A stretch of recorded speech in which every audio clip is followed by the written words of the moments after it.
as a means of furthering the conversation, we're trying a slightly different format, although I'm going to be in much more of a comfort zone asking more questions. And so what we're going to do is just bring forward some of the senior team from Connect Health, who have helped us put this event together. It's been in partnership with Connect. And just because they have angles on these questions and answers that obviously I can't put forward, and our little team of agitators just working a new media idea. Obviously there's lots of different levels and scales to it. So one by one, as I say, try and do my Alan Carr impression and invite each of them to give their take on a few of these issues. So first, can we welcome John Lowe to the stage.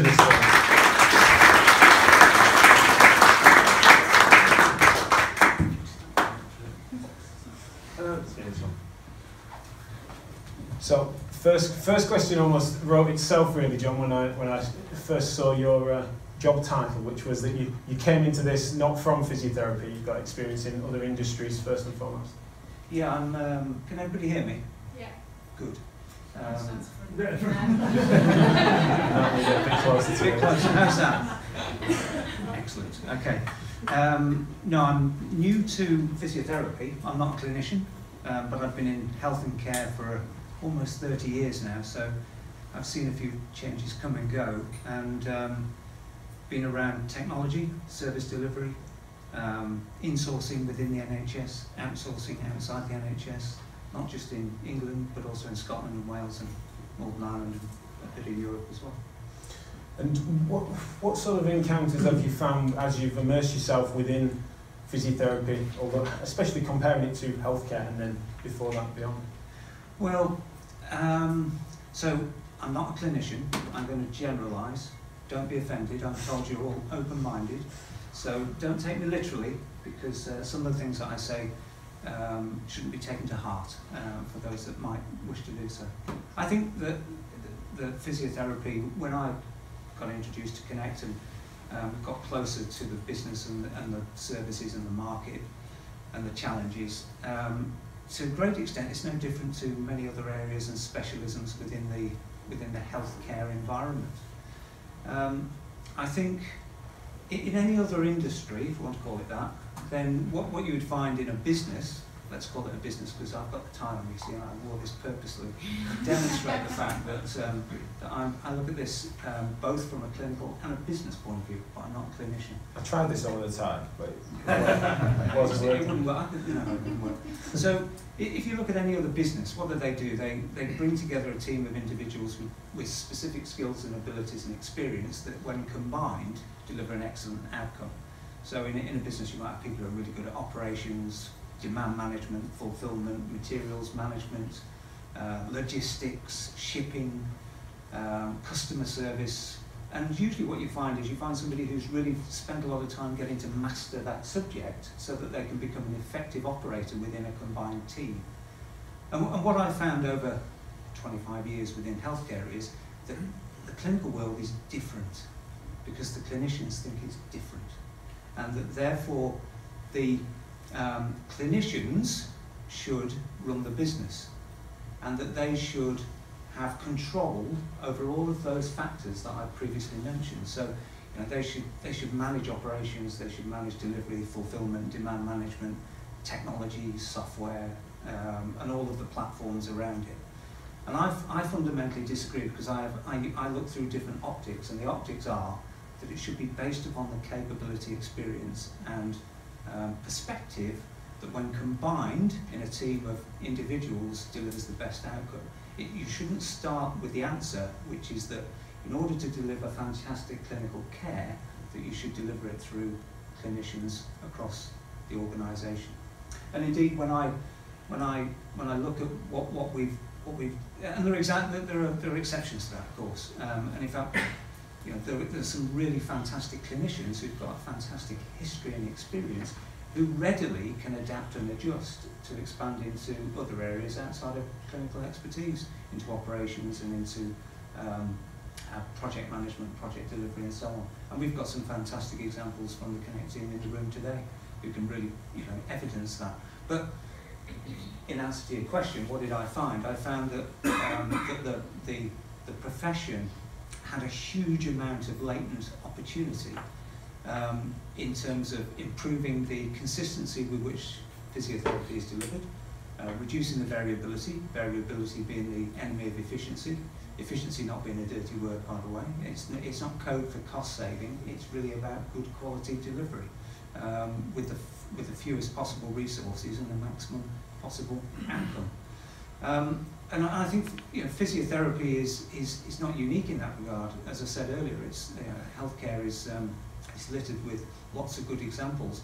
But I think it's, from my perspective, one of the things that I try to promote is to usefully engage with individuals and organisations that can really enhance the quality and the consistency and the outcome associated with clinical delivery. And to do that, often you need to look outside of the conventional organisational and professional boundaries in order to have the maximum impact. So to touch on the efficiency word then, which I agree, needn't be a dirty one, but where were the key inefficiencies then when you started to engage with the process? Well, I have a saying, it's not my saying, and many of you will have heard it, which is that if you can't measure it, or if you don't measure it, you can't manage it. And I suppose you can say it quite quickly, but it's a massive subject, isn't it? Which is that if you think about delivery of physiotherapy and decode it into something that you'd find in other businesses. So you've got the patients, and now for me, I decode it and say, well, that's demand, isn't it? And then you've got the clinical delivery, and that's fulfillment. So if you sort of read across to logistics and think of clinical delivery as a supply chain, and why not? Because actually, if you think about it, it's a supply chain of clinical care to a patient, the patient representing demand, the clinicians being the means of fulfillment, and then there's all the usual things around that in terms of quality and did we meet expectation and so on. But what I found was that the variability in the system, the lack of systems, the lack of scalability, an absence of when I use the word leadership, I don't mean leaders within businesses necessarily, but leadership within the national physiotherapy profession. That I think there's too much of a narrow focus. I think that is changing, but there was certainly too much of a narrow focus purely around a clinical debate, as opposed to actually what can we do to improve the value that we deliver in services and within the profession, so that we can evidence and proclaim our viability, and that we can have a really robust conversation about what that's worth to the taxpayer, to the patient, to the commissioner, and so on. And I think that it was certainly a profession that I think so I'm not talking about clinical aspects in this regard. I'm being sensitive here, am I? Just making sure I don't fall out with you, I think. But there's a lack of maturity, not about the clinical, just reinforcing that, but about really looking out beyond the conventional boundaries, as I mentioned earlier, and saying, look, if we really want to become more relevant, and that we want to be sustainable and scalable for the future, then what might we need to do differently in order to facilitate that through information technology, systems, data? We talk about evidence a lot, and why is it important? It's because it should be the fundamental bedrock of everything that we do, because it informs us in terms of the quality of our actions, and it absolutely informs our journey plan in terms of what we need to do going forward and how we need to develop and improve over time. No organisation is perfect, and it's an act of continuous improvement, really, that often dictates who the leaders are in that in individual markets and businesses, as opposed to those organisations that don't have the visibility. Therefore, instinctively they're trying to do the right thing, but often because it's instinctive and it's not informed by fact, then it introduces variability, because everybody's understanding of what the right thing to do often is different. That's a long-winded answer. Is that one of Jack's questions? Yeah. I just keep it quiet. No, I didn't get the challenging keeping my questions short, but still get the dig. No, yeah. And so when it comes to technology and innovation, something obviously close to my heart, but something that is otherwise lacking. I mean, we needn't be seen as being technological innovators just for putting some content on the internet, but essentially we were, and we're seen as sort of trailblazers in that direction from doing something that is relatively basic. That's only because it is relative to the industry at large, which is otherwise a bit sluggish on that. So on an operational level, what sort of technologies and innovations are you meaning?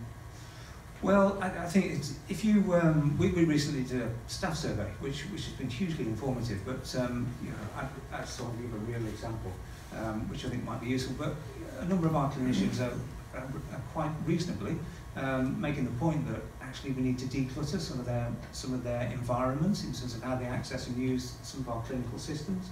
Why? Because actually there's some redundant stuff that they do in terms of the clinical consultation and what they need to record.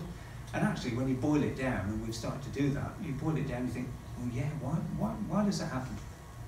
Well, it happens because it's just like an onion. Over the years, it's just been layered and layered and layered, and nobody's bothered to start to peel it back and say, let's revisit the base principle on which that was decided 9 years ago, that was a reasonable question that we needed to ask.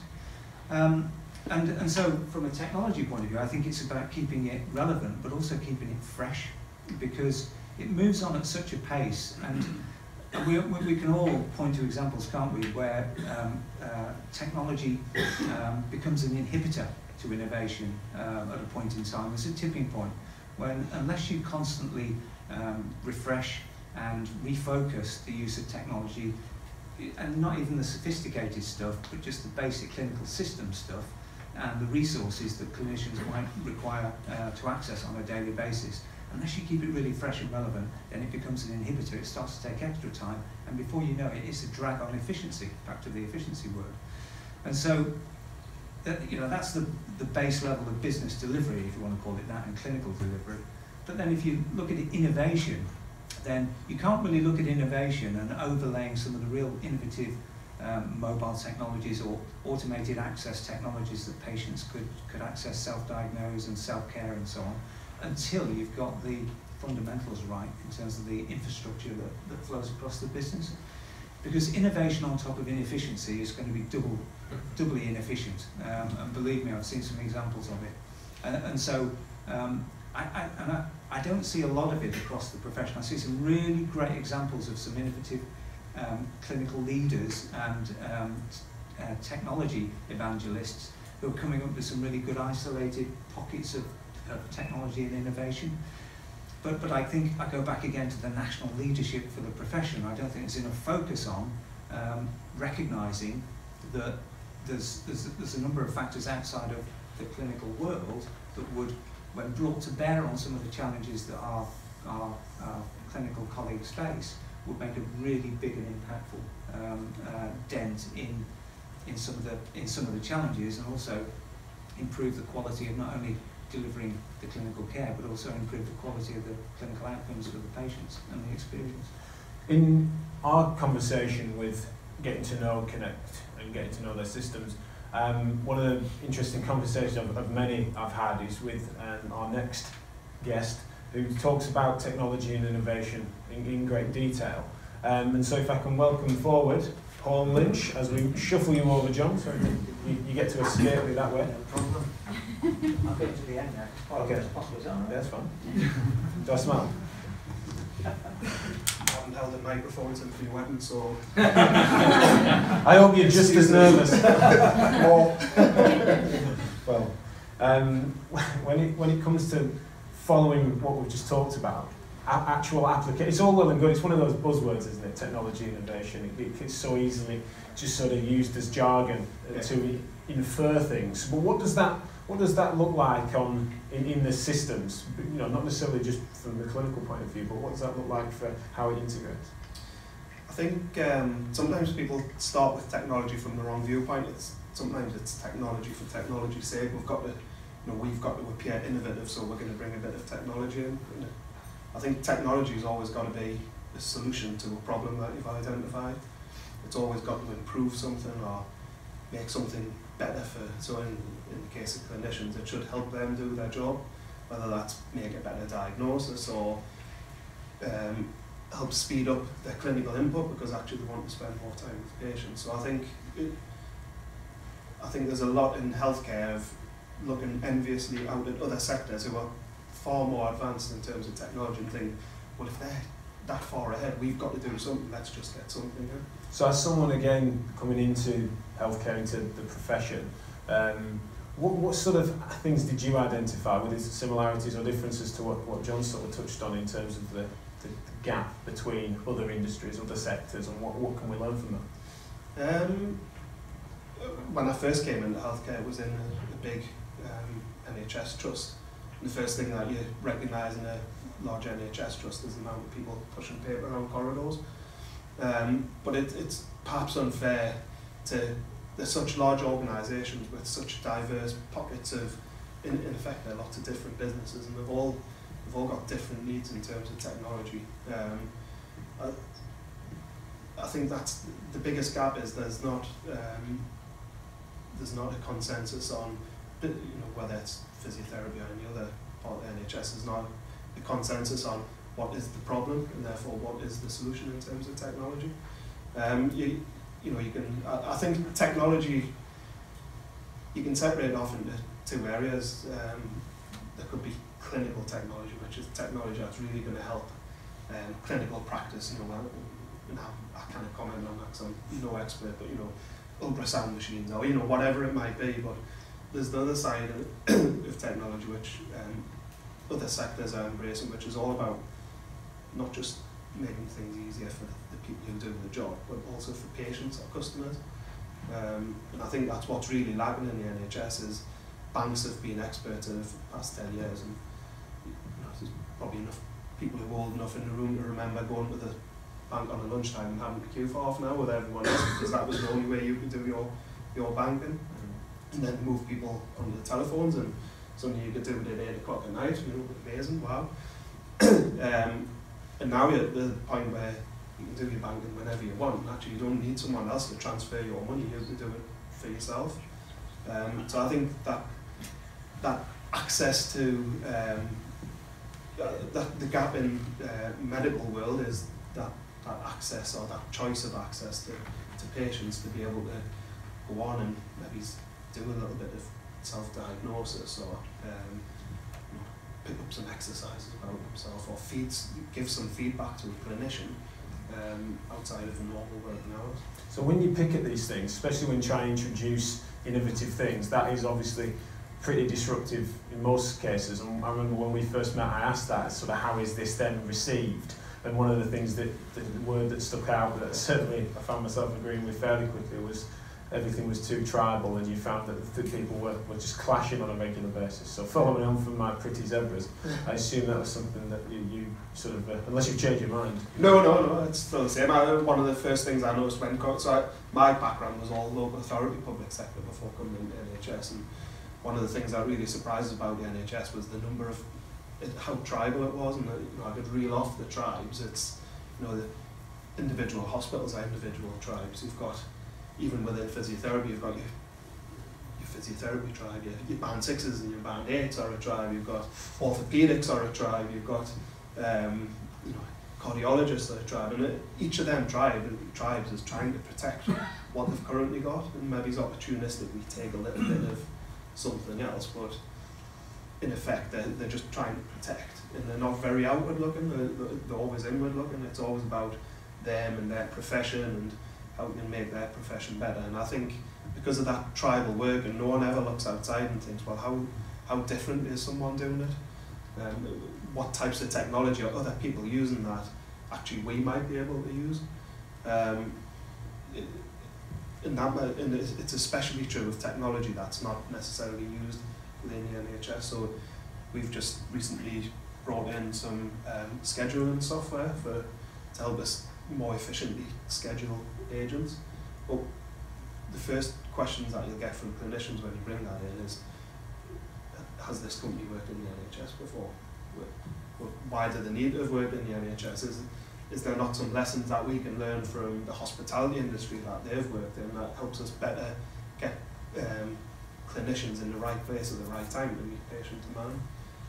So it's breaking down them barriers, them tribal barriers, and saying, well, actually there's stuff out there, that there's lessons that we can learn from other industries. We don't always just have to look inwards. We don't always just have to take you know, if the prerequisite for anything coming into NHS hasn't been used in the NHS, well, nothing will ever change. Yeah. Something's got to start the process.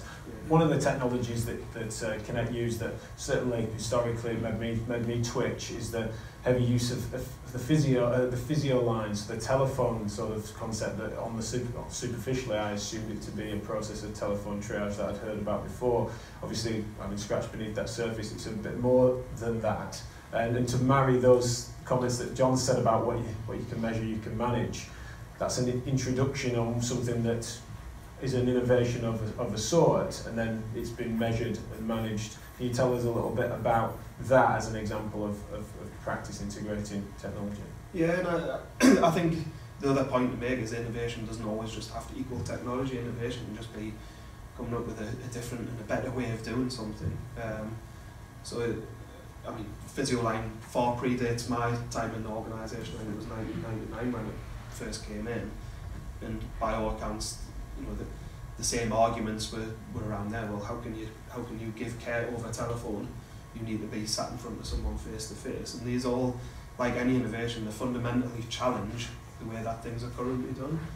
But you know, I think another area where the NHS, or it probably goes for most industries, that one way of putting in change is just doing it, just getting on and doing it, and the recognition that it's not going to be perfect from the start, but actually we'll work through the problems as they come along. And I think that was the same with PhysioLine, to the point now where I think it's a really good, patients really appreciate it, because they're getting, they can go into a GP surgery, they can come out of a GP surgery, and within 48 hours they're speaking to an expert on the phone who can reassure them, who can allay their fears, who can tell them that, you know, actually, I'm just going to give you some exercises, and if you just get out and do them, you're going to be all right.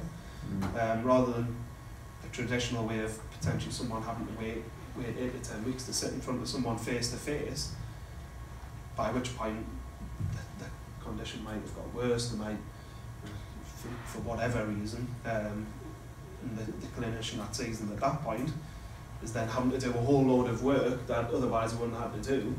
But it's been much easier to be able to put clinicians in from an operational point of view on a telephone, and give that access within 48 hours. Yeah, I think I know myself. I've got lots of different questions that are bubbling up, and I'm sure the audience do, which we can field in a little while over the use of PhysioLine as well as other technologies. But I've recalled as well we've got infographic in and around that. That's been made available. We can get the links to, because I know it's going to be tricky to read. But for now, Paul, if you can shuffle yourself over, and if I can welcome Graham Wilkes to get a clinical take on some of these matters.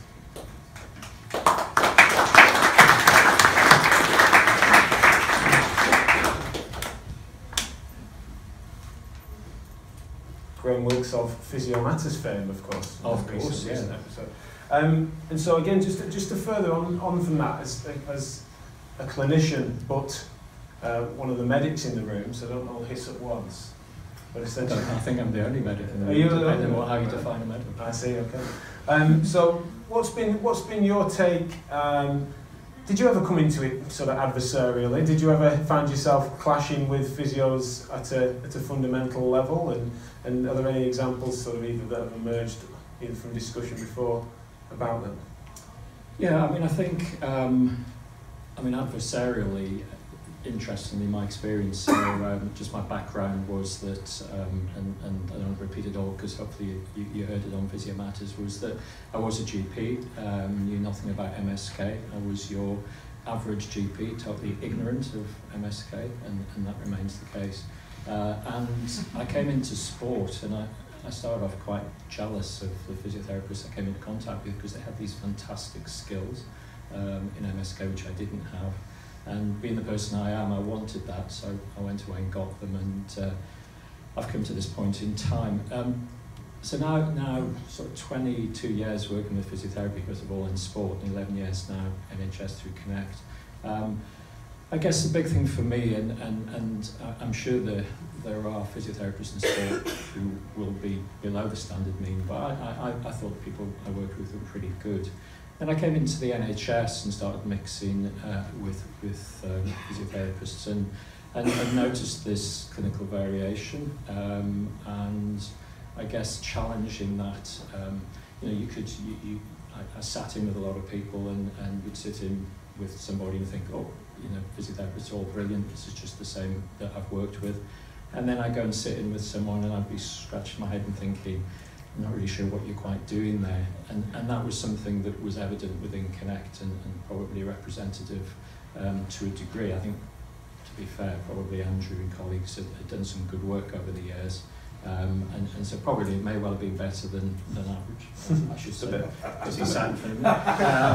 But no, so to answer your question, I think the adversarial bit has been around looking at the evidence base, and I don't know where Matthew Wyatt sat, but at the back there. I mean, to be honest, I've had an adversarial relationship with Matthew to a degree in that 90% we agree and 10% we disagree, which is very healthy. But things like use of therapeutic ultrasound, dare I say, and other things. I mean, we've just withdrawn therapeutic ultrasound from our organisation, and it wasn't universally popular. So we've had some battles over that, but we basically said, go away, bring us the evidence, and we'll put it back in, and they couldn't. Yeah, it's been a while, yeah. It didn't take long. So yeah. But I mean, adversarially, I have been described, and hopefully that's why I'm here as the physiotherapist's friend.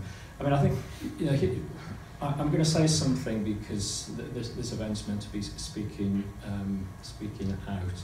So what I would say, if I can, about physiotherapy is that I think you guys are no different from anyone else, from other professions, but you're a long way behind doctors. I'm leaving a gap there. And the reality is you are a long way behind doctors historically, and I think the problem in healthcare it is across the board, across the professions, is clinical variation and vested interests, and I think that's an area for healthcare that needs to be addressed across the board. I think the problem is you haven't got enough clout in the healthcare industry, and what I would say to you is that I'm sat here 22 years with physio.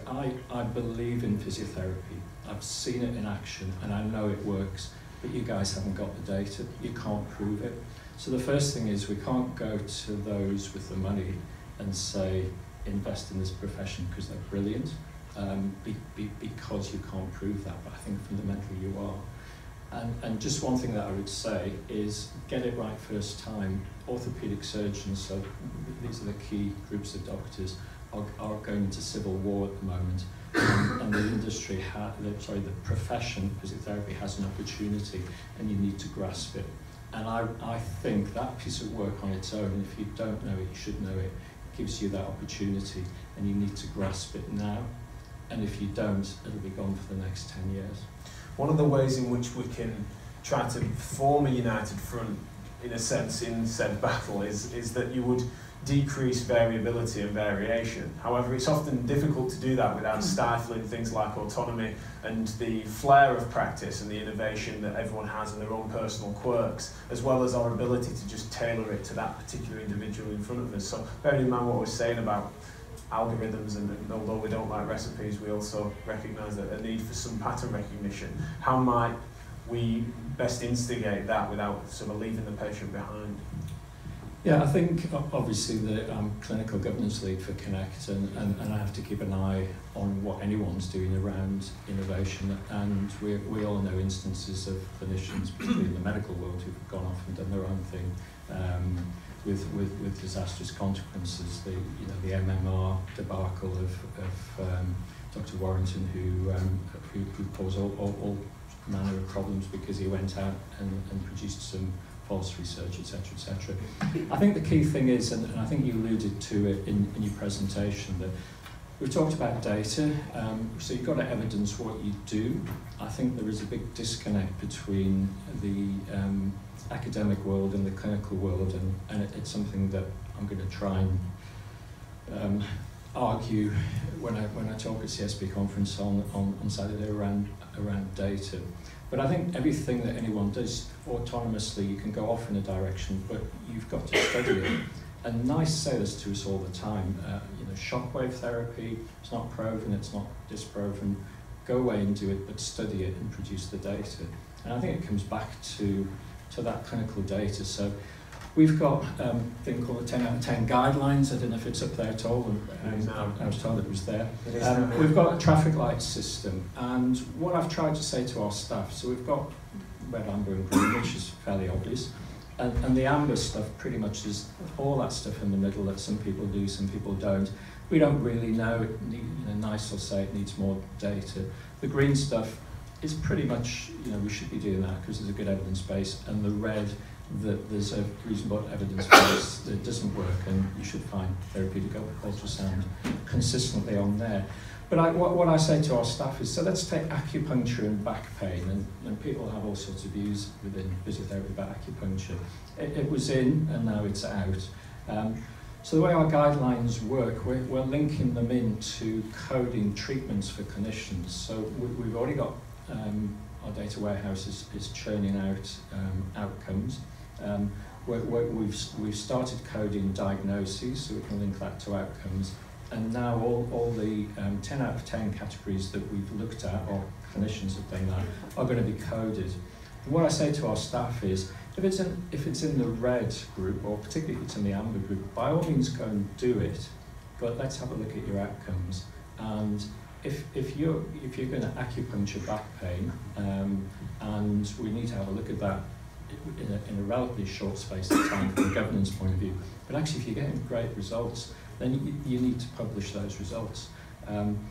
But the problem is our data, and we're churning out thousands and thousands of bit of data, is not a randomised controlled trial.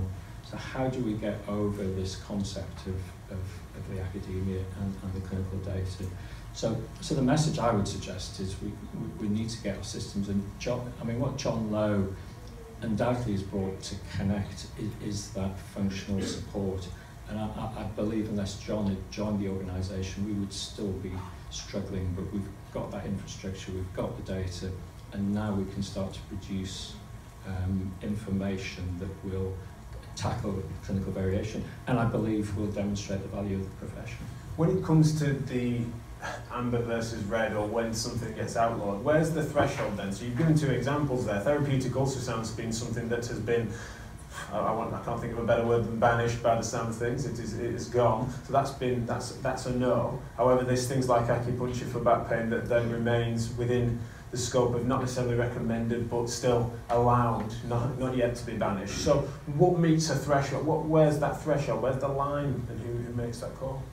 Yeah, well, the way we developed our guidelines was we had clinical champions who went away. They did it partly in their own time and partly in paid time, and just trolled through the literature like anyone else would do, and they made the recommendation of which category it went into, and then inevitably we had to quality assure that with some more senior clinicians, if you like. I'm sure we've got some of them wrong, and that's why I'm very open to not banning treatments, although to be fair, therapeutic ultrasound would be quite difficult because we got rid of the machines, but the acupuncture needles still sit in cupboards whenever I do clinics, and my acupuncture needles are very large needles as opposed to small ones. So the little ones I don't know what to do with, but yeah, I think anyone's entitled to put forward a case. So we have what we call our Connect Clinical Chat, which is an intranet chat site for clinicians, because as we got more adventurous and more challenging, there was a lot of email traffic, so we moved it off email into Connect Clinical Chat. So we encourage our staff to challenge the guidelines. So if someone feels that something that's down there isn't right, then they can challenge that. But at the end of the day, they need to produce the evidence. So it may be a new paper, or it may be, I do believe we need to have a look at pockets of outcomes according to what people are doing. So if someone really wants to do acupuncture acupuncture for back pain, then get on and do it, and let's give you 6 months and look at your data. And if you're getting really good data and it's robust, let's do some further work and get a few more people doing it, and let's publish it. Okay. Certainly difficult, isn't it, when that's that difficulty with it not being an RCT for the reasons that you said, but evidence comes in various flavours. So thank you very much. If I can welcome our final chair, we shuffle you over once more, Andrew Walton. Not far for you to come. No, thanks very much. So, unlike the first two guests, and also unlike Graham, you are a physio by background, and as some of which we touched on the podcast that we did a couple of months ago now. So, there's been a fair journey, and a lot of what I talked about was about progress and regress in certain circumstances. So, what's been your take if you look at the whole overview of those matters? Hi, everybody. I think Graham alluded to it, but 4 or 5 years ago, we're running around like most people, like I had done for the previous 27, 28 years of my career before that. Walk into a room, see somebody doing some great stuff, walk in another room and see somebody doing stuff that you think, God, we can't still be doing that, can we? So variation has been a real enemy of quality in the profession. And I've always, I went into it in the early 20s and like you were saying, you want to be really proud of what you do. And I've just felt like we've been wading through mediocrity, looking for great practice and great people to work with since. So we've managed a bit of that, but we've had a revolution over the last 3 or 4 years because of the investment we've made in infrastructure. So some of the we've got departments in Connect that I didn't even know existed. I mean, I was managing director 5 years ago, and basically managing director since the year dot. But I'm a physio. What do I know? I knew what great care looked like and what poor care looked like, but I didn't really know what the infrastructure required in order to deliver that consistently. And putting that infrastructure in, and then the data and the visibility that's produced, and the support that's given to the clinical leadership has allowed the clinical leadership and the clinicians to do what they should have been doing in the first place. If you get what I mean, it's just about decreasing the range of performance and shifting that mean up. And we've been lucky to be able to do that, I guess, in some ways, or maybe we haven't. Maybe we've done it by great design. But I've forgotten what the question was, but I think I've answered it. So I'll show you. Well, it's your take on the journey, so it can be as short as long as you need it to be. And so that's the infrastructure piece. Then to flow from what Graham had said about, I confronted him with some of the challenges of the variation, and so when doing that, is that plain sailing? Is that easy to trim things, and does it have any consequence to it? Well, a lot of what we do is 90% of what we do is delivering NHS services. Unfortunately, in order to be able to do that, there is a very painful procurement process that's painful, particularly for the physiotherapists who go through it. So they're the incumbent provider. Get to the other side. If we're successful, we land on the ground, and if you think about it, the patients, the case mix is the same, the patients are the same, the GPs are the same, the premises are the same. The consultants, the diagnostic provider are all the same, and indeed the clinical staff who tube across to us are the same as they were before. And yet we've got a contract which is giving us less money and much greater expectations about what we're supposed to deliver in terms of both clinical outcomes and the resultant downstream activity. So what we've done, and we're all sort of part of that, is developed some change methodology in order to move clinicians from behaving in one particular way to behaving in a different way. Now for some people it's no change at all because of what they're doing is great stuff, and for other people it's really, really uncomfortable, and for others it's less uncomfortable, and for some others they just don't want to go on the journey at all. But I think we're all really nice people as physios. We've actually, if we want to drive up quality, we've got to drive out some of the stuff that is in some of your questions is, how much of it's low or no value activity? I've asked that question to loads of physio leaders and managers, and the average response is about 30%. What, so 30% of what we do, or what our staff do, is of low and no value activity? Well, there's no productivity challenge for us, then, is there? Let's just stop doing the stuff that doesn't work. We're not short of physiotherapists. We're short of physiotherapists doing the 70% of stuff that does work, and not the 30% of stuff that doesn't. So you've kind of got to have some difficult conversations with people, and they're not all going to agree, and we can't all agree, because sometimes there's a right way of doing stuff, and there's some stuff that we all know is wrong. Now, you know, we are not consistent in our organisation. I'm not suggesting 100% of our stuff are doing stuff that's high, you know, that's high value all the time. It's a constant battle, isn't it, to try and maintain that, and I'm sure you would admit that in your own organisations. But actually, collectively as a profession, we've got to just start to be a bit clearer about what good is and what an acceptable crap is. Pardon me, that sounds like Twitter language that we don't have civilised society. Yeah, so you know we've got to get a bit tougher, and so we've got to have some of these difficult questions. And if people don't want to do it in this particular way, then go and find some alternatives, because there's plenty of jobs out there. You're not going to make people chop their heads off. If we said that, I mean, it's often said 50% of what we do is rubbish, but if only we knew which 50%. So how do we come to that? How do we sort of refine that part of it? And how have you found, I mean, above all else, that not just in terms of clinical, but operationally, there comes a point in which a decision has to be made. Well, I have the luxury, I've been qualified for over 30 years. I've struggled knowing what my role was for about until the last 2 years, and it's great. The answer is bring in people who know what they're doing operationally, bring in people who know what they're doing clinically, and then that frees me up to just talk crap again, just to to get round and have these discussions with people, because actually I think that's my role in this organisation. I don't know what good life from a clinical point of view, but I trust Brian does, and that's his traffic light system. I didn't know what good operationally looked like. I thought that was just making sure we got as many patients through the system as possible, you know, and we're all under pressure, aren't we, to cut our appointment lengths because our funders don't understand what we do. But actually there's much, like John said, there's much more sophisticated ways of improving productivity, and not least back to that 30% of stuff that's low and no value. If you're short of time, just do the stuff. Stop doing the stuff that doesn't work. A really good start. What's the? I can sort of, my motive for bringing this room together would be so straightforward in a sense, is, as I've mentioned, love questions, want broad discussions.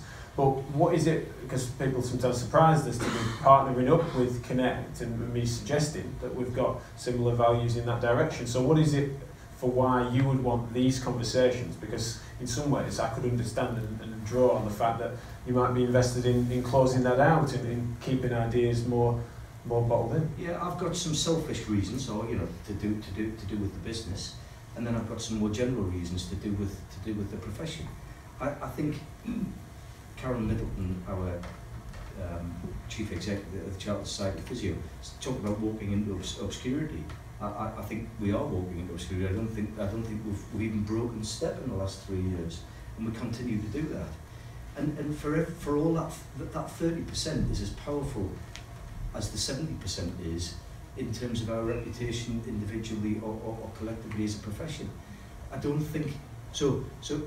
In reality, some of what we do is good, but some of what we do is not good, and it's not adding any value to anybody. And what it's doing is undermining the 70%.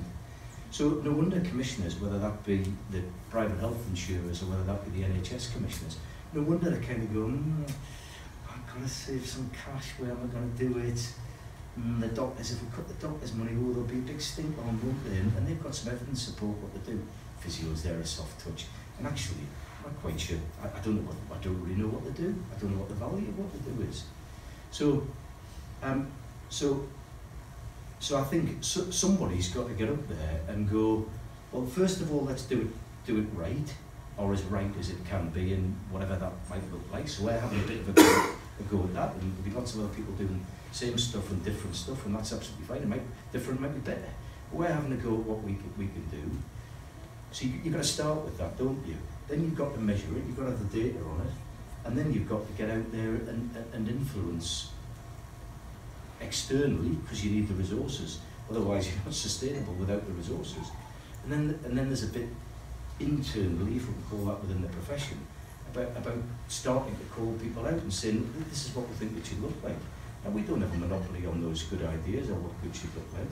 It's a part of the idea of today, and there's a few larger independent providers, Pure and Six and Spire and Nuffield have got together as well. And we're looking to form a trade association starting in 2018. So whatever it is, we've got to do some things differently. We've got to identify what good looks like, we've got to produce some evidence that demonstrates it, we've got to get out to the commissioners. Instead of the market going like this, we've got to get the market to go like that. That creates the opportunities.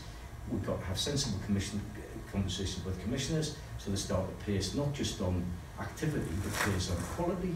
And then instead of getting 2% every couple of years in the NHS through hard pay bargaining, what we do is we say, well, look, I'll tell you what, if we save you £2 million in orthopaedic costs, which we do, then I'll tell you what, give us 500 grand back and we'll deliver you an even better service, and we'll reward ourselves because you're paying us on outcomes. Speech over. And when you look at the entirety of the journey so far, what would you say the best part of progress you've seen? So there must be some good within there, and I'm sure you can encounter and reflect on that. But also then the worst of it. What's been the most frustrating thing if you look at the whole thing? I know you'd struggle to pick one of each. Well, I have no problem picking the most frustrating. Go there first, that's fine. Yeah, come on, let's be contentious, shall we?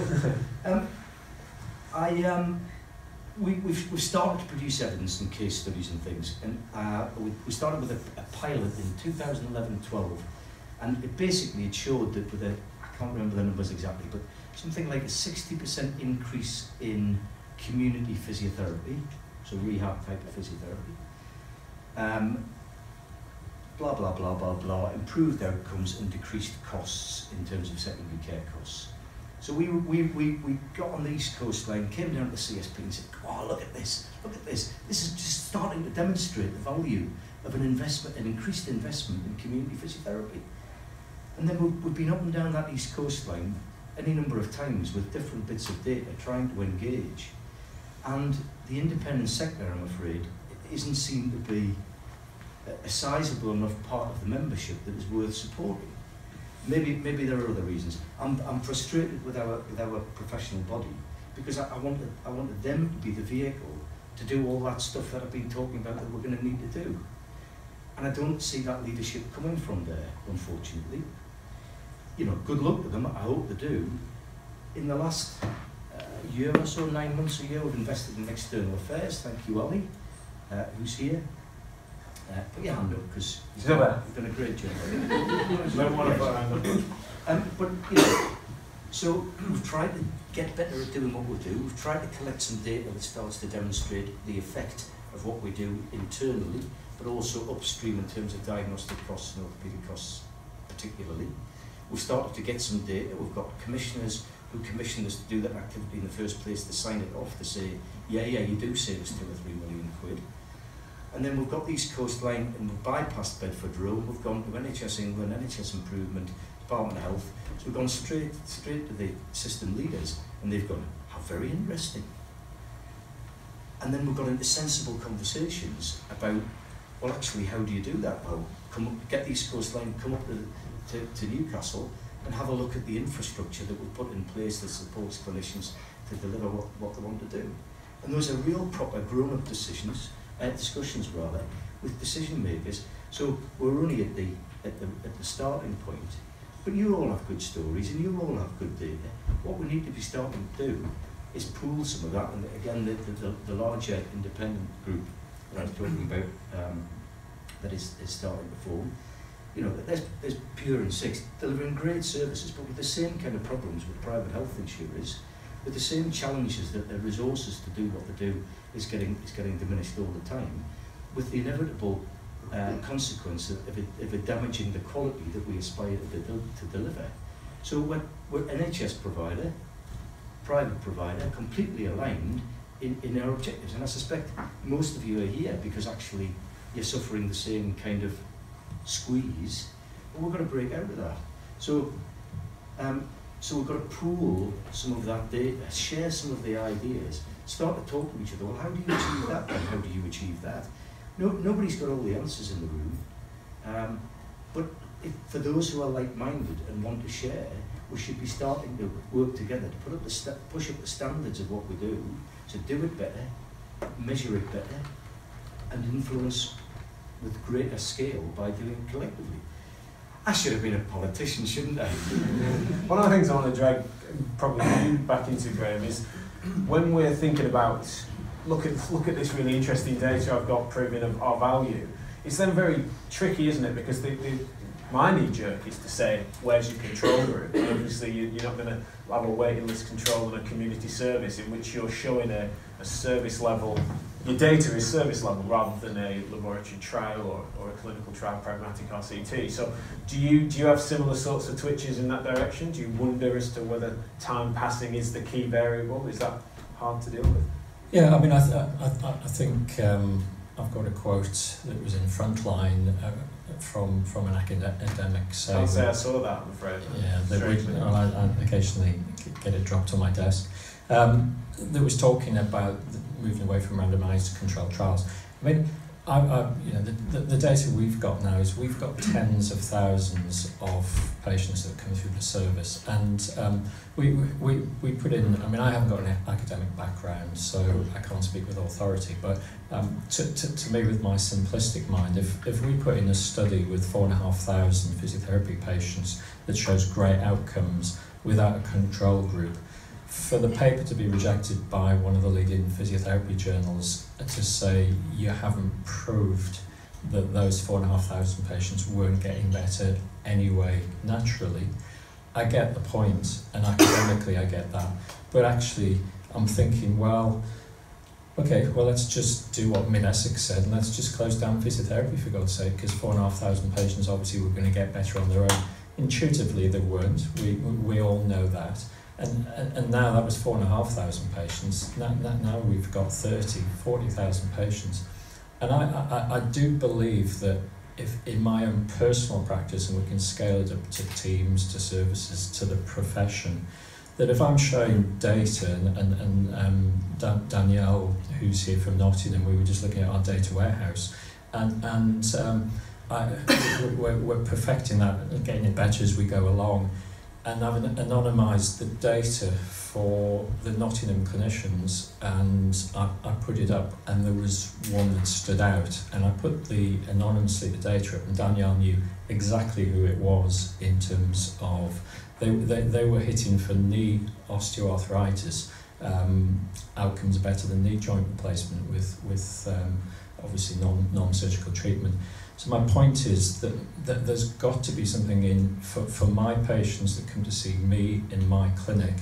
I've got fantastic outcomes. Can someone really come and tell me that I'm ineffectual from an academic point of view? So we can't. If you want us to do randomised controlled trials, we can try and do that, but we all know how difficult that is. And I think I'm not an academic, but that weight of data. I think, I've said intuitively, I think physiotherapists offer a great service with good outcomes. Intuitively, I don't think it's a waste of time and it should be decommissioned. I think we just need mass data that says we can offer you. So we're offering commissioners, these are the sets of outcomes, these are the patient satisfaction, GP satisfaction. Do you need a control group? I don't know, academics out there can shoot me down. Do we really need control groups to demonstrate effectiveness? Exactly, it's a good time for that question. Hands are rubbing in various parts of the room for answering that question. And so, one of the things I wanted to, Paul and John, is that really that clash of what to use the data for, and what I've considered with regards to a control group. Is that something that gets encountered across sectors? Is that just an academic snag that we're putting in there to be devil's advocates? Does it happen across, like you said, public councils, etc.? In my experience, though, I think weight of data holds sway. I get the point that medical data is a lot more important than, say, data that's collected by supermarkets or any other sector that you might talk about. But surely collecting 4,000, 10,000, 20,000 bits of data that at least show something is worth having to look at without having to go through the randomised control trials. And it should at the very least be provoke some inquisitive debate. You know, it should be out there. People should be able to talk about it. It shouldn't have to go through a certain control to be able to be talked about. And I think that's our frustration, is we just want to get it out there and start the conversation, and for people to notice it, to be able to say, well, actually, if orthopaedics are getting this score and that's getting that score, well, is there something to look at? Yeah, it's at least a look over there moment, isn't it? John, you wanted to comment? Yeah, I think there's, and again, it's not unique to physiotherapy, but I think within healthcare, and it's not unique to the UK either, that there's a great temptation for collective accountability, isn't there? Which is for people to break out of the cycle of broader academic review, evidence base on a broad footing, in order to then move forward together with collective accountability, as opposed to perhaps what you see elsewhere in other sectors, which is people who are standing out, taking initiative and leading an industry or a market or a sector. So you get the entrepreneurial spirit. Now there's clinical risk, isn't there? And I'm not a clinician, I'll say it again, but my clinical colleagues, who I trust implicitly, what they tell me is that the physiotherapy profession is relatively low risk in terms of clinical risk when you compare it against other specialities. And I guess I would pretty much agree with that. So I guess what I would advocate is a bit more of an entrepreneurial spirit within the physiotherapy profession, so that people become less risk averse,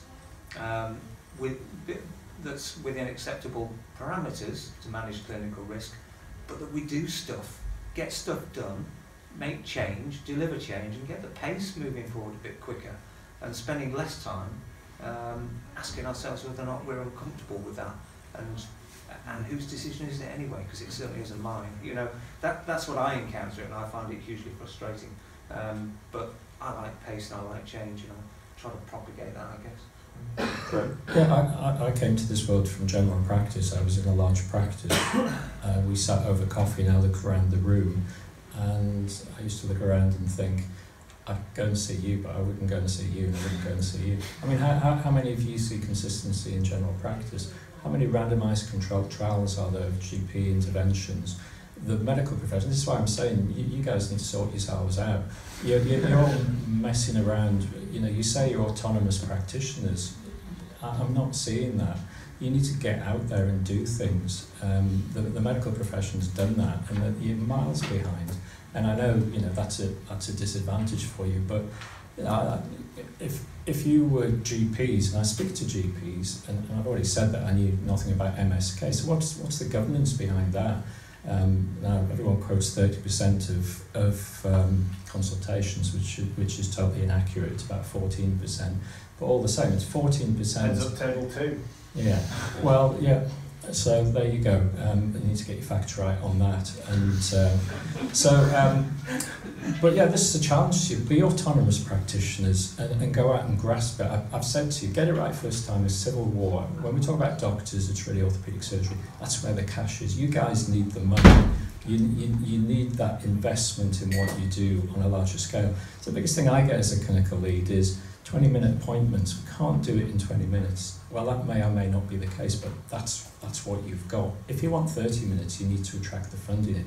If you want to do clinics, which I think is the way forward, my best practice was myself and a physio seeing patients together. Unaffordable in the NHS, probably in the private sector, and et cetera, et cetera.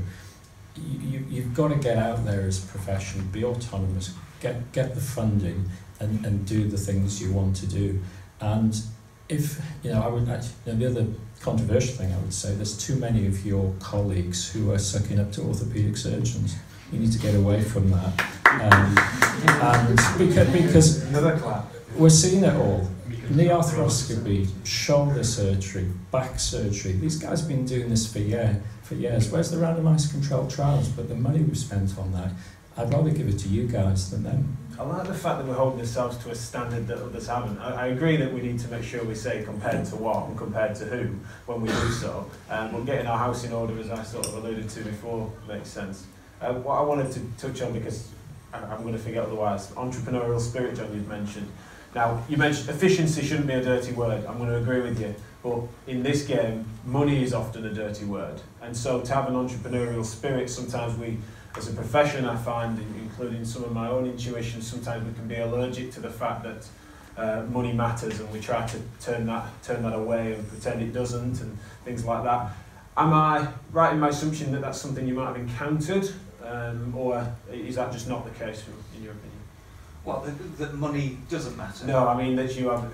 I said that physiotherapy, the industry sometimes is allergic to talking money. Talking money. Well, I don't think it's just physiotherapy, but I'd say yes. I think that my personal taxpayer's opinion is that when I hear the NHS calling for billions and billions of more money, I cringe. It's absolutely the worst thing that I could ever prescribe for the NHS right now, because it's like a sponge. It's so hugely inefficient that all it will do is keep soaking up your taxpayers' pounds until it just becomes this monolithic, inefficient organisation. You know, organisations can get bigger, but they can still be inefficient. The NHS is a fantastic example. Now, that's not a criticism of the people, going back to money, or staying with the theme, it's not a criticism of the people, because they're not the agents of change within that organisation, really. It's the policymakers, it's the management, and it's the people that manage the organisational design of the NHS. You know, those are the people that really have the opportunity to unlock the potential and improve the efficiency. But it's a subject that people don't like to talk about, which is, you know, how much does it cost? What's the difference between cost and value? Well, the value is what you get out of something, and the cost is what you pay for it. And they can be two totally different things, can't they? And I don't think enough people think of cost and value in that way. Value is what you deliver in terms of the product or the service and the experience, and the cost is what you pay for it. And you can drive the cost down whilst increasing the value of the service.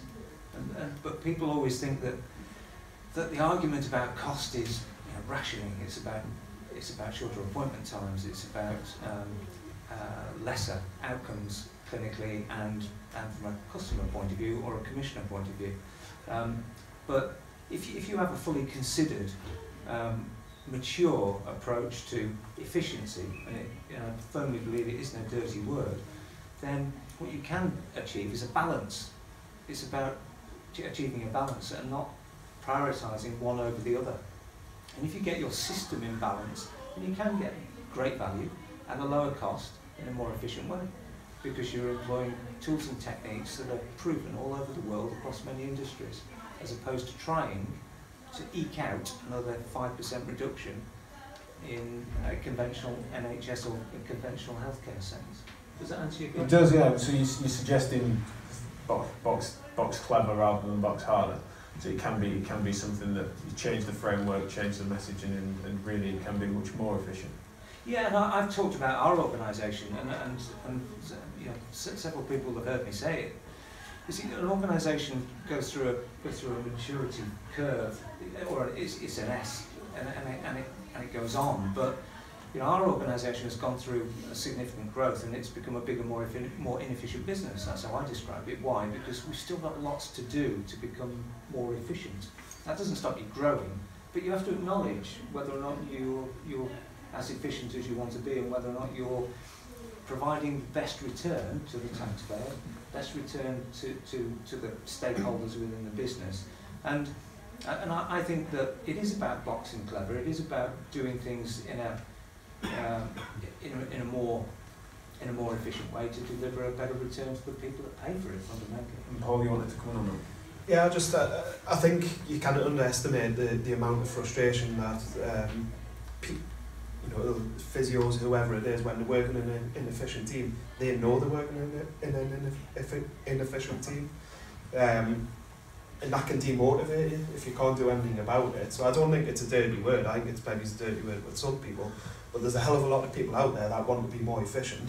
They just haven't got the leadership or the tools to be able to be more efficient, and that's what we should be doing, is getting people the tools and the culture and the way of working that enables them to be more efficient, because then that's what's going to drive morale and propel the profession forward. One of the most heartbreaking things for me, and I'll use that word and I don't mean to, it's not hyperbole to say it, has been when I've watched colleagues burn out and then also noticed certain parts of that in myself, and especially early in my career found myself jumping from service to service because of that, instigating a change, even being told that that's a good idea but not being able to get through the bureaucracies to change it. And so when I say about money being a dirty word, it's because it's often the thing that suggests that it's almost wielded over me as you don't get this bit. Andrew, having been, I keep referring to this journey over time, can I get your thoughts on that, the money question? I think it's just one of those words that we don't like to talk about as clinicians, just like where the culture of the profession is that if somebody's not doing a good job, we'll just look the other way. And those things have got to change. Money does talk. When you go to commissioners and you show them the clinical outcomes, they kind of go, oh, how lovely. That's quite important quality, I suppose. And then you say, well, if we deliver that in this way, the evidence from other local health economies is that they save about 2 or 3 million quid a year in reduced MRI, blah, blah, blah. And then they get really interested. So, we've got to just be a bit more savvy and just do what everybody else does in every other sector. I'm keen to throw this open now, unless any of you want to suddenly disagree with anything each other said. That would be quite juicy. But otherwise, it'd be cool if we can probably just change the cameras up slightly and throw it out to you guys. Reflections on the job lot so far. As I've mentioned before, we're really trying to sort of poke into some things that have otherwise been considered uncomfortable. Anyone, I certainly want to start with, who disagrees most with some of the things that have been said, and if so, be happy to speak up. So if we can distribute 2 of the microphones.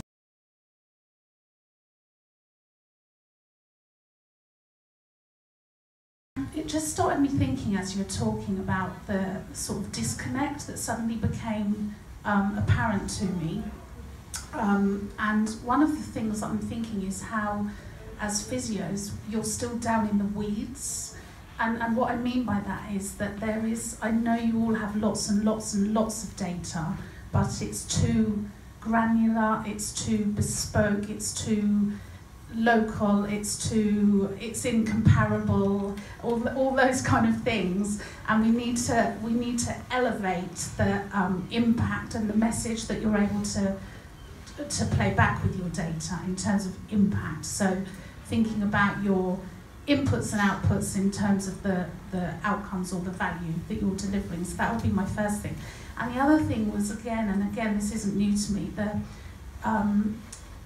the role that the commissioners are playing in, now you did say we can say anything we like here, didn't you? Right, yeah. So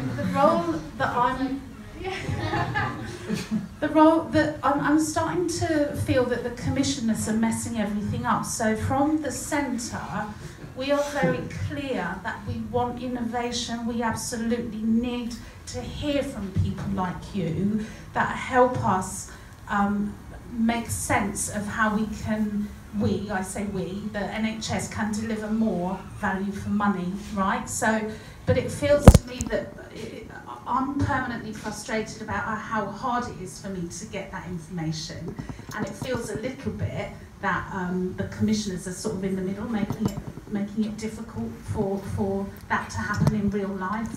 So obviously I don't have the answers, these are just my thoughts. I hope that's helpful. No, absolutely. Do you feel that there is a true opportunity that's presented itself? So I can understand what you mean, is that we're yet to stick his head up and make ourselves counted, but is there really that opportunity out there on the scale that you're seeing? Yeah, I absolutely believe that, and I wouldn't be doing the job that I'm doing if I didn't. I think the fact that they've put people like me into those sort of posts, not talking about me personally, but they've actually created those roles centrally to explore what the opportunity might be, I think shows you that they want the answers, but it's just so frustrating that we can't provide them, we don't have the data, we're disadvantaged. I know people here in the room are perhaps more advantaged than some, but I'm talking generally about physio services up and down the country.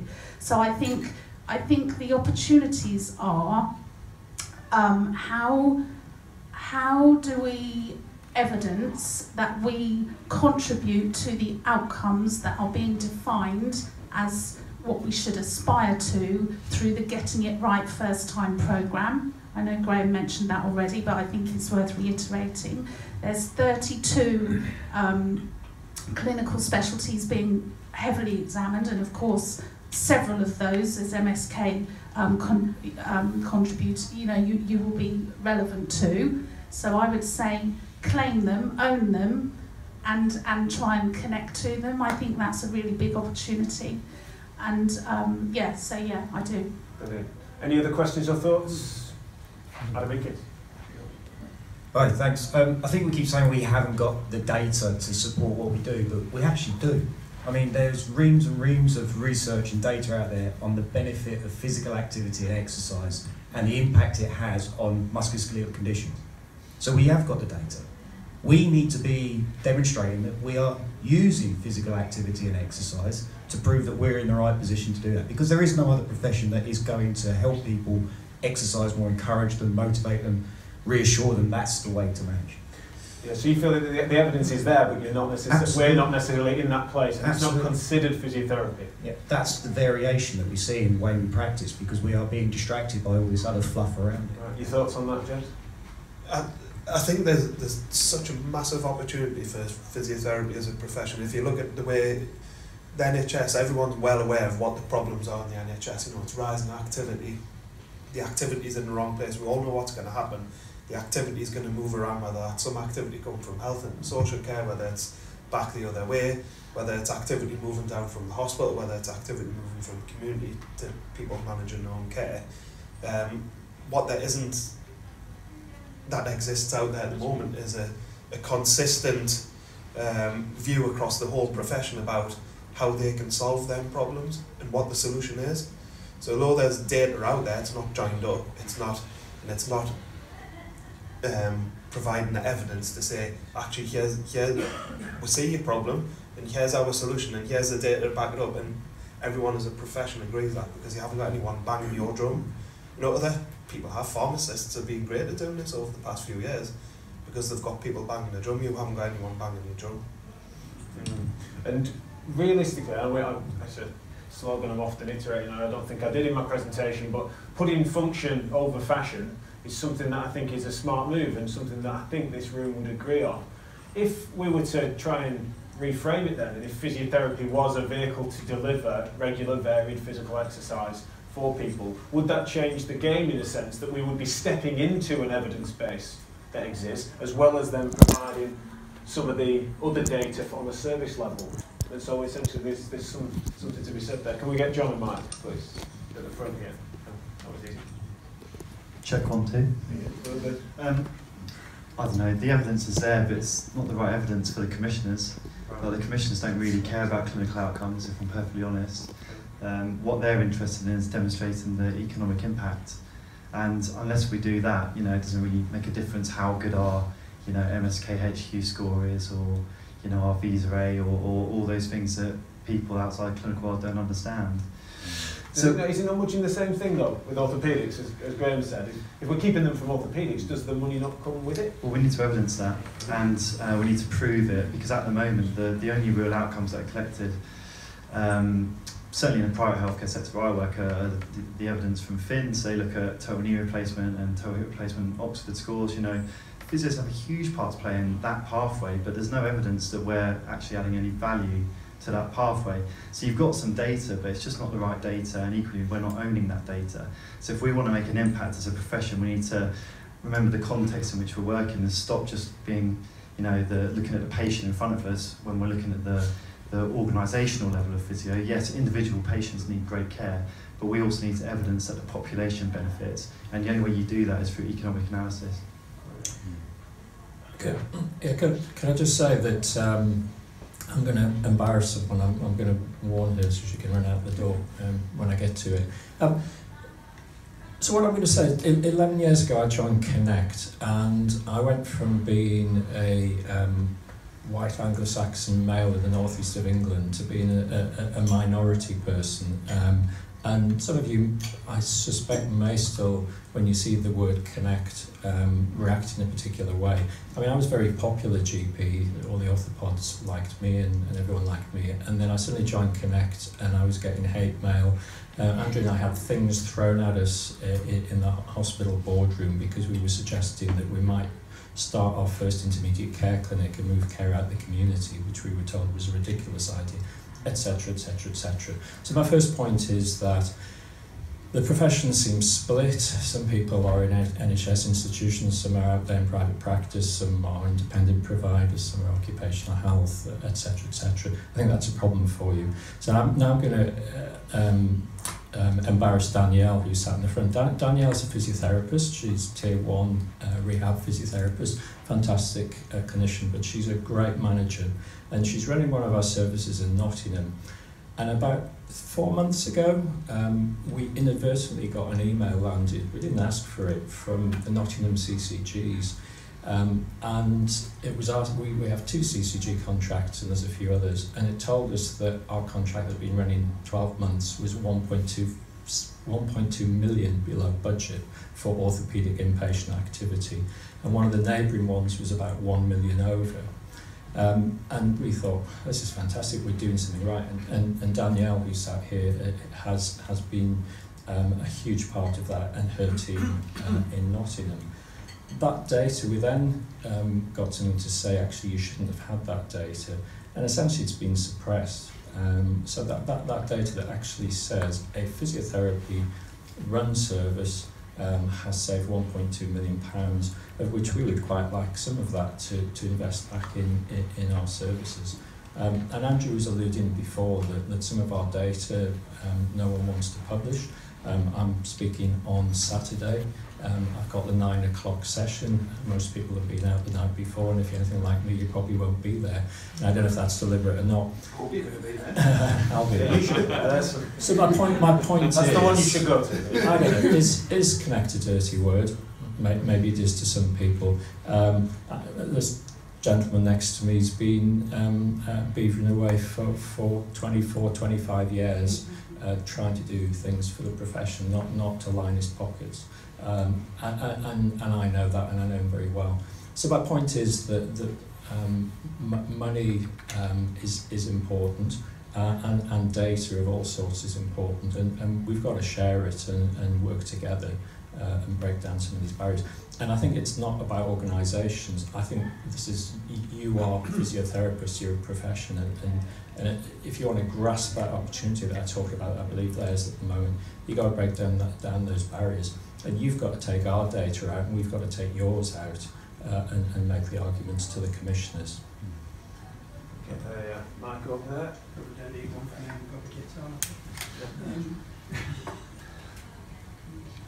I think there was. I previously worked in Nottinghamshire in the City Care Partnership in Nottinghamshire, which was developing or delivering primary care physio services. And some people may well be aware of the work that was done in terms of first contact clinics. Lots of good work done by Rob Goodwin, who was the clinical lead in Nottingham, producing some great data about the cost savings and efficiencies. But then, in terms of developing that forwards, it was then suggested to commissioners about funding these services, and it was sort of set back onto, well, no, we're not going to do it. If GPs want to fund that service, the GPs can fund that service. And then you had a huge dropout of GPs who saw the value, but didn't want to spend the money. And so, you know, it's a difficult one, I think, that, as you say, about commissioners wanting to see more efficiency and you know, value, when you're seeing that value and then still not getting the financial reward for it or the return for it to develop that service further. We're looking to the turkeys to vote for Christmas, especially if it goes back to the GPs, and we're asking, to some degree there will be some displacement. They're always open to a physio can be my equal, until it comes to the fact that they find themselves butting heads over the same role. Sorry, Andrew, John knows. I think there's I think that's a really good point. It's very difficult for change to occur from the ground up. from a market wide, a whole health economy. It's innovation. You can stimulate it and you can seed it, but if it's happening in pockets, it doesn't get the clinical adoption, doesn't get the commissioning and regulator and policymaker adoption. And therefore, you need the combination, which has been part of the narrative today, which is you need that local innovation, but you need enough of that seeding to be going on that it actually gets a grip. And if it gets a grip and gets the momentum and it's supported by policy and direction, that's where you really start to get the change that you can recognise, that it'll manifest itself as a whole market adoption. So that's where, and I've seen it time and time again, not just in physiotherapy, elsewhere as well, hugely frustrated clinicians who really want to do the right thing and for all the right reasons, but they're frustrated because they create pockets of innovation and excellence, and it fails to get that momentum, and then they just shrug their shoulders and think, well, do you know what, why do I bother? And that's a really sad thing to see. And that's why you've heard it several times, which is about that national representation of the profession, so that you can have the combination of both. And I think there's the absence of that, which is making the job doubly difficult.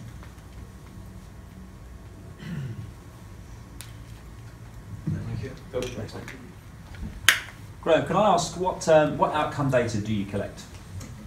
EQ5D. Okay, and so my thoughts on that is so Andrew's mentioned Peer a few times and the working group in London. I think the problem we face is we don't necessarily have to all collect the same thing, but we need to get some steer on a selection of things we should collect, but more importantly than that, we need to think about how we present it. So what you're suggesting about numbers, big numbers aren't always a positive, depending on what your primary outcome is and what your chosen variable is. For example, your 1.25 million cost saving, if you back that up by saying 60% of patients had a 100% improvement, that could be a VAS score changing from a 4 to a 2, which might be irrelevant because percentages overestimate things. And the same goes for using p-values. You can have a tiny finding, but with a really overpowered sample, you're going to show significance. So where we'd like to get to with the group we have across private practice is identifying what the best outcome is and how we should go about presenting it. I think that's really important. But the desire to have pragmatic data collection in clinic, big data sets, is absolutely positive. Your thoughts on us potentially holding ourselves to a standard beyond that of, say, general practice or rivals, if we call it that came up earlier? Do you think that that's the case and we need to just sod it, we need to get our own house in order and just trailblaze, or do we need to do that comparison analysis and say, look, yeah, this might be imperfect, but equally it's better than what you've got? I think there's an element of both. So your comment about do we need a control group in order to show something is effective when we've got 4,500 subjects, it depends if we have the efficacy data. If we've got something a bit like exercise for a multitude of conditions where it has been shown to be superior to regression to the mean in a lab-controlled efficacy trial, take it away, pragmatic, not even an RCT, just pragmatic data collection, then you've got big numbers that can be really, really relevant. If you've got something that is truly innovative and something that hasn't been tested at an efficacy level, I think you're on shaky ground. And I suppose that would be my argument, that if I can, within our organisation, get rid of clinical variation, get people doing all the greens that are well evidenced, and we can show that we're doing the greens and we're getting outcomes, does that fulfil what you're talking about? Yeah, to a point. I mean, my second question for you is how often do you update those? Yeah, we do update them. We're updating 2 of them at the moment, and we have clinical champions who are constantly looking at the data and suggesting changes. So we're going through a process of changing 2 right at the moment. Because, for example, if you take patellofemoral pain, which anyone that doesn't know me, that's what I talk about an awful lot, and so does this man to my left. Brad, don't stop me there. We used your paper in that. Take the 2015 consensus paper. We're in the process of writing the 2017 one. Nothing's going to change. 2 years is nothing in academia. So I'd question how often you can update those because the science just isn't going to change. And my worry with it all is you know, rather than not having enough evidence, I think we've almost got too much. And if you put garbage in, you get garbage out. So whilst we need to champion clinical data collection, we've got to be very careful how we do it, because if it's not valid and you're not doing it in a reliable fashion, it doesn't matter how big your N is, you're going to be getting garbage out. But I'm not saying you are. Yeah, my point is, and someone mentioned about CCGs, you're not trying to impress the editor of the British Medical Journal. It's commissioners who've got GPs who've covered a couple of Division 4 football matches who become the MSK experts. And I deal, well, it's true, I'm dealing with this in one of our contracts at the moment, and I sit in front of them and I think, you're doing a little bit of sport on a Saturday and you're now an expert on not only MSK but services and pathways, etc.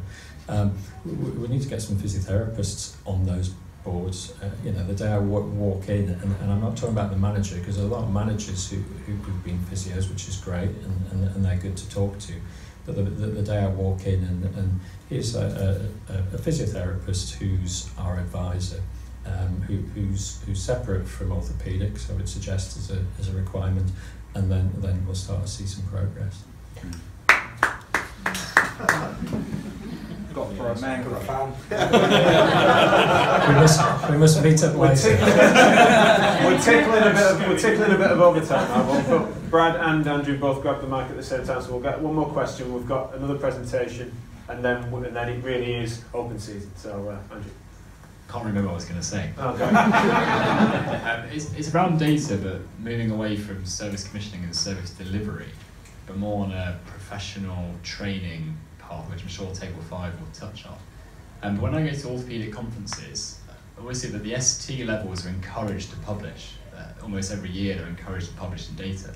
So we are behind our medical colleagues, because as physiotherapists, unless we want to get into research, there's no incentive or need to go into research. Whereas in the medical pathway, if you want to progress up your ST level, you've got to be doing some form of project or output. And I wonder whether or not we're falling behind because of our, once we qualify, we're qualified angle. It sounds like something as well, not just for Table 5 and implementation, but also there's the underpinning governance and the systems in play as to how we can necessarily create pathways of progress. I think one of the questions that cropped up, wasn't it, about are the typical career progressions representative of what we're looking for, or are they dated and need reform? Sorry to be cliche. Any thoughts on that before we... Can I'm sensing a bit of, I'm deliberately going to be provocative. I sense a bit in the room, there's kind of people who are very keen on the academic side, and then there are those who just, and I'm on the other side, which is, I just want to get better at what we do. If it doesn't fulfill, if it gets a good outcome and you can measure it in a reasonably robust way, then that's good enough for me. It doesn't need to be that fine-tuned. I think the priority for the profession at the minute is not to look in that academic direction. It's stopping doing the stuff that we know doesn't work. Don't need research to do it, or great if you've got that to back it up, but there's loads of that. And then it's about proving the economic argument. I think that should be the priority, not necessarily the fine-tuned RCT hyper-academic side of things. Some of the nitpicking, because I think on an overarching level I find myself agreeing with that, and then on an interface, I'm sort of like, in my team, I've they've got charisma to light up a room, and if I was to then get them to fill got them to essentially, never mind the physio bit, take a good subjective and then thoroughly go through a patient's horoscope with them and start to then suggest that those outcomes are going to be the direction of travel. Sell a treatment plan based fundamentally on nonsense, and they'd get some cracking outcomes based on that character that they are. And so really I can't help but think that there's got to be this two-pronged attack really. Operationally I'm in agreement with you, but there's some frontline nitty-gritty stuff where we do need to iron out the nonsense and start to then think, how does that measure against the control, or how does that, when they clash those two treatment styles, and we do need to control some of the variables. So I don't know if you even see that as a disagreement, or not. I've just given the mic away, I'll shout. I mean, I think there's some... I said on the podcast, I said, if we had robust outcome measures, I wouldn't care what people did. The main thing is that they get good outcomes for patients. So I'm pretty agnostic about the traffic light system. If you get good outcomes, unfortunately, the outcome measures aren't that great. Neither is the evidence. Horoscopes included then. Because that was my example. So yeah, you don't. If it gets a good outcome, and we have to create a system that you can't game. So I suspect if you're getting great outcomes based on horoscopes, you're probably gaming the system in some way. So you've got to get the system. Well, no, you're not. You're gaming the patient. Well, aren't you? Yeah. So you're saying that that's okay, and that's fine. Okay. I'm glad we disagree. Is it not okay? Hey, no, that's good. I'm glad we walked into a fun part of disagreement. Good, John, you were going to say something. Yeah, so we do need to move on. Got it again. I think we're almost dichotomising the evidence that we need, and I think we need to be politically savvy about what we need to present to who. So to our commissioners, we need to make sure we're presenting the economic analysis to prove the value of physiotherapy. And then as clinicians, looking at the quality of care we deliver, we need to continue to look at the evidence base and prove the effectiveness of our interventions for patients. So if you do the two things, one, you keep sustainable services paid for by the commissioners, and if you look at the clinical outcomes, then you continue to drive the improvement of the clinical care. And I think we need to do both in parallel, but make sure we're presenting the right evidence to the right people. Bloody hell, that was good. Right, that's a good one. I didn't tell him to say that. That was awesome. That's a really lovely way to finish that bit. We're just going to reshuffle some chairs. If we can, a round of applause for these gents because it's a really weird format, isn't it? There's plenty of chairs for everyone.